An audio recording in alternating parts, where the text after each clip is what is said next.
Welcome to AB Cardano.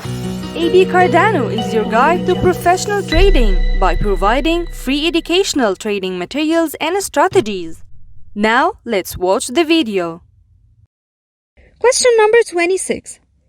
How many types of flat correction exist in the Elliott Wave theory teachings? The answer is 3 types. 1. Regular flat, 2. Expanded flat, and 3. Running flat.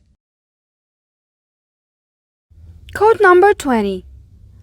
Dax Quagger said, "Dangers of watching every tick are twofold: overtrading and increased chances of prematurely liquidating positions. This means that stop watching the market so closely.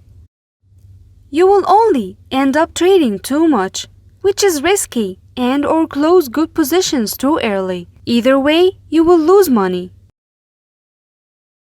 Thanks for watching, liking, and sharing this video. Subscribe to our channel and press the bell button to get notifications of what's new on our channel, and follow us on social platforms.